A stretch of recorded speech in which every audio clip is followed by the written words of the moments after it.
नमस्कार. आज आपण ॲडजॉइंट ऑफ मॅट्रिक्स काढायला शिकणार आहेत. जर समजा एखादा मॅट्रिक्स दिलेला असेल त्याचा आपल्याला ॲडजॉइंट काढता आला पाहिजे. तो कसा काढायचा with the help of engineering calculator हे आपण शिकणार आहे. ठीक आहे. सुरुवातीला ॲडजॉइंट ऑफ ए जर काढायचा असेल तर तुम्हाला एखादा मॅट्रिक्स घ्यायला पाहिजे. ॲडजॉइंट ऑफ ए कॅल्क्युलेट करण्यासाठी मॅट्रिक्स घ्यायचा आहे. समजा एखादा मॅट्रिक्स आहे, त्याची की ऑर्डर आपण काय घेणार, एकतर 3x3 किंवा 2x2. दॅट इज स्क्वेअर मॅट्रिक्सच आपण ॲडजॉइंट काढू शकतो. मग समजा एखादा स्क्वेअर मॅट्रिक्स घेऊ 3x3 ऑर्डरचा. त्याच्यामध्ये समजा पहिले 5 4 -3 2 1 4 -2 1 3 ह्या मॅट्रिक्सचा आपल्याला काय करायचं आहे, ॲडजॉइंट काढायचं आहे. ॲडजॉइंट ऑफ मॅट्रिक्स ए, ॲडजॉइंट ऑफ ए असं लिहितो याला. आता ॲडजॉइंट ऑफ मॅट्रिक्स ए कसं लिहायचा, एक सिंपल ट्रिक आहे. जनरली आपल्याला जनरल फॉर्म्युला काय माहिती आहे, जनरल फॉर्म्युला माहिती आहे. जनरल फॉर्म्युला काय असतो तर A inverse is equal to 1/mod A into adjoint of A असेल. राईट आहे, ॲडजॉइंट ऑफ ए. मग आता मला सांगा या फॉर्म्युलानुसार, मॅथमॅटिकल फॉर्म्युलानुसार ॲडजॉइंट ऑफ ए चा फॉर्म्युला काय असेल. इकडचा मॉड डिनॉमिनेटर मध्ये तिकडे जाऊन काय येईल, मल्टिप्लिकेशन मध्ये जाईल. म्हणजे काय येईल, mod A into A inverse is equal to adjoint of A. मग what is the meaning of mod A. Mod A म्हणजेच काय असतो, determinant of mat A into matrix A चा इनवर्स. आता हे कॅल्क्युलेटर कसं टाईप करायचं इन सिंपल लँग्वेजमध्ये. आधी बघा, आधी सगळ्यात महत्वाचं कॅल्क्युलेटरवर तुम्हाला मॅट्रिक्स पुटअप करता आला पाहिजे किंवा त्याचा इनपुट करता आलं पाहिजे. ठीक आहे. मग आता सुरुवातीला काय करा, तुमचं कॅल्क्युलेटर ऑन करा. ऑन केल्यानंतर इथं मोडचं बटन आहे, मोड दाबा.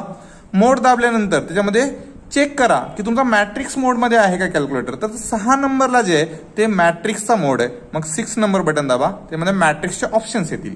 मग डिफरंट ऑप्शन्स आहेत, मॅट्रिक्स ए, मॅट्रिक्स बी आणि मॅट्रिक्स सी. मग आपल्याला कोणता मॅट्रिक्स पाहिजे तर इथं चेक करा, इथं चेक करा. आपण जे घेतलाय तो मॅट्रिक्स ए घेतलेला आहे. ए अल्फाबेट यूज केलाय म्हणून आपण कॅल्क्युलेटरचा ए अल्फाबेट असलेला मॅट्रिक्स चूज करू. That is matrix 1. मग ह्याची जी ऑर्डर आहे इथं लिहिली नाही मी, इथं चेक करा. ह्या मॅट्रिक्सची ऑर्डर इथं लिहितो मी, ऑर्डर 3x3 म्हणजे रो 3 आहेत, कॉलम 3 आहेत. ह्याच्यामध्ये ऑप्शन नंबर किती आहे आपला चेक करा. तर पहिला जो ऑप्शन आहे तो ऑर्डर 3x3 चा म्हणजे पहिलाच ऑप्शन चूज करा. ह्याच्यामध्ये 3 रो दिसतील आणि 3 कॉलम दिसतील. आता 3 रो आणि 3 कॉलम आपल्याला सबस्टिट्यूट करायचं आहे. चेक करा कॅल्क्युलेटरवर की आपला जो पहिला जो आहे फर्स्ट रो फर्स्ट कॉलमचा एलिमेंट तो 5 आहे. मग इथं चेक करा, 5 प्रेस करा आणि इक्वल टू दाबा. ठीक आहे. सेम वेनी आपला कर्सर जसाच की पहिल्या रोच्या दुसऱ्या कॉलम मध्ये शिफ्ट झाला तर पहिल्या रोचा सेकंड कॉलमचा एलिमेंट कोणता आहे तर 4 आहे. 4 पुटअप करा. सेम वेनी first row third column check करा. इथं आपला कर्सर जो आहे फर्स्ट रो थर्ड कॉलम मध्ये पोहोचलेला आहे तर तिची व्हॅल्यू किती आहे -3 आहे. -3 करा, इक्वल टू करा. अशा प्रकारे सगळ्या व्हॅल्यू सबस्टिट्यूट करून घ्या. 2 is equal to 1 is equal to 4 is equal to -2 is equal to 1 is equal to 3 is equal to.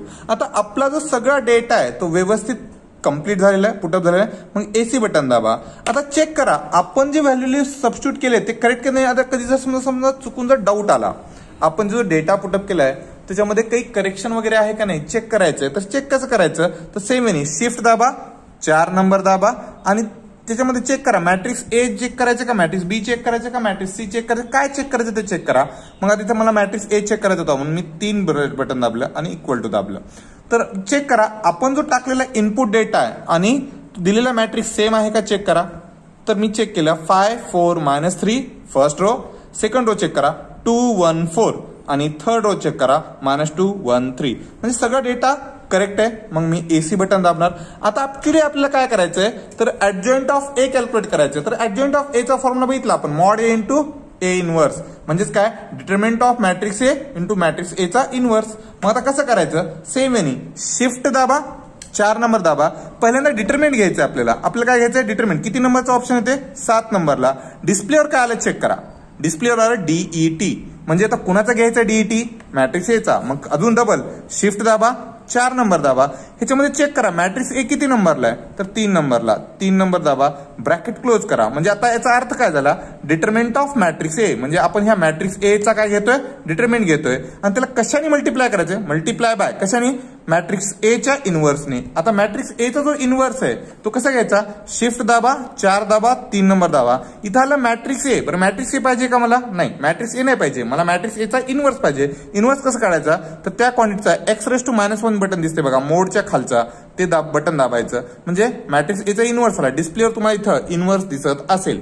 आता हे सगळं झाल्यानंतर इक्वल टू बटन दाबा, म्हणजे तुमचा ए इनव्हर्स येईल. आता ए ही जी व्हॅल्यू आहे ती, ही जी व्हॅल्यू आली इक्वल टू दाबल्यानंतर ती आली ऍडजॉइंट ऑफ ए.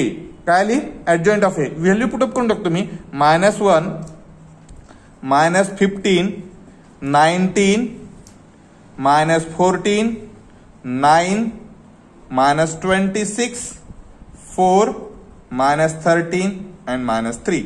म्हणजे आपला जो ऍडजॉइंट आहे, ऍडजॉइंट भेटला -1 -15 19 -14 9 -26 4 -13 -3.